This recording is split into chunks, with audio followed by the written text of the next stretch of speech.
Rekan-rekan media yang saya hormati, KTT Informal APEC dalam bentuk retreat atau APEC Informal Leaders Retreat baru saja selesai diselenggarakan di mana Presiden Republik Indonesia hadir. Pertemuan ini dilakukan secara virtual dan dipimpin oleh Perdana Menteri New Zealand, Jacinda Ardern, karena saat ini atau tahun ini New Zealand menjadi ketua APEC. Sebagaimana teman-teman ketahui bahwa APEC merupakan forum kerjasama ekonomi di kawasan Asia Pasifik yang dibentuk pada tahun 1989 dan beranggotakan 21 ekonomi termasuk Indonesia. KTT APEC biasanya dilakukan setahun sekali di sekitar bulan November sebagai bagian rangkaian dari APEC Economic Leaders Week. Namun, situasi pandemi saat ini, Selandia Baru menggagas sebuah KTT tambahan khusus untuk membahas kolaborasi APEC dalam penanganan pandemi dan pemulihan ekonomi kawasan. Dalam KTT ini hadir juga Managing Director IMF dan Executive Director of Health Emergency Program WHO. Yang dapat kita sarikan dari statement IMF dan WHO di dalam pertemuan tadi, antara lain adalah bahwa situasi dunia masih penuh dengan tantangan, baik dari sisi kesehatan maupun dari sisi ekonomi. Setelah tahun lalu mengalami pertumbuhan yang minus, maka proyeksi pertumbuhan dunia untuk tahun 2021 diperkirakan 6%. Namun pertumbuhan tersebut tentunya akan dipengaruhi situasi pandemi ke depan. Masalah akses vaksin bagi semua negara mendapatkan perhatian dari dua pembicara, dan do it together serta time of solidarity ditekankan oleh kedua pembicara tersebut. Sebagaimana teman-teman ketahui, dalam seminggu terakhir ini jumlah kasus di tingkat global meningkat sekitar 15%. Dirjen WHO menyampaikan bahwa dunia sedang menghadapi peningkatan angka kasus dan kematian dalam 4 minggu terakhir. Beberapa ekonomi APEC bahkan menghadapi kenaikan kasus lebih dari 100%.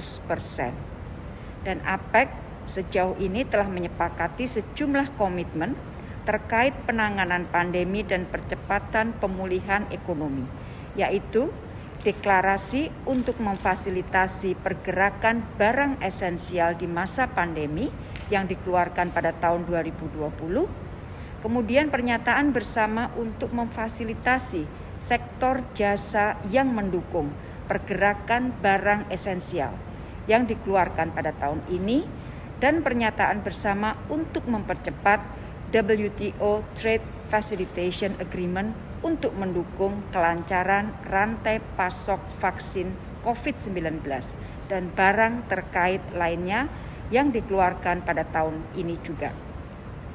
Rekan-rekan media yang saya hormati, KTT APEC kali ini menghasilkan APEC Economic Leader Statement, Overcoming COVID-19 and Accelerating Economic Recovery.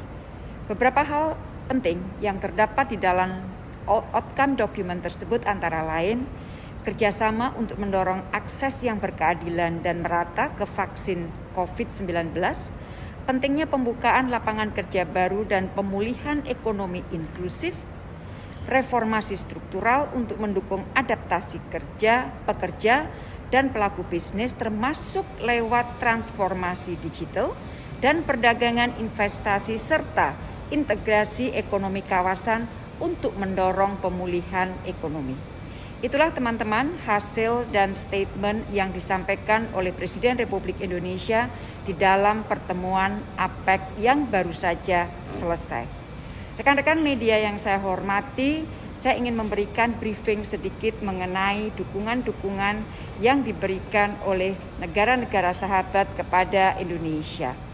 Pada Jumat dini hari ini telah tiba dukungan vaksin, oksigen, dan alat kesehatan dari Persatuan Emirat Arab, yaitu berupa 250.000 dosis vaksin Sinopharm, 450 unit tabung oksigen 40 liter, 150 unit konsentrator oksigen portable, dan 20 ton peralatan pengamanan medis seperti APD, masker, sarung tangan, dan lain-lain.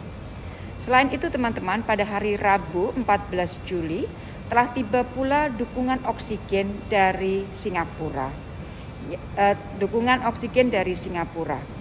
Yang selain oksigen, terdapat pula secara detailnya adalah, secara detail dukungan tersebut berupa 250 tabung oksigen isi kapasitas 50 liter, 2 buah ISO tank, kemudian 570 oksigen concentrator, 600 nasal kanula, dan 600 bubble humidifier.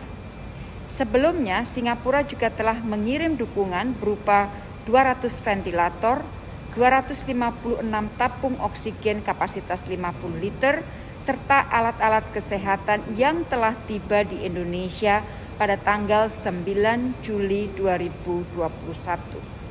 Rekan-rekan media yang saya hormati, sebagai penutup, pada hari ini juga, selain yang tadi saya sebutkan dari Persatuan Emirat Arab, hari ini juga telah datang vaksin, yaitu dari AstraZeneca, yang merupakan pesanan yang sudah dilakukan oleh Pak Menteri Kesehatan secara komersial, yang jumlahnya pengapalan pertama yang tiba hari ini adalah 1.041.400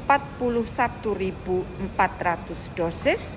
Selain itu tiba juga pada hari ini vaksin jadi Sinopharm sebesar 1.408.000 dosis. Demikian teman-teman update yang dapat saya berikan per hari ini. Terus jaga kesehatan. Terima kasih.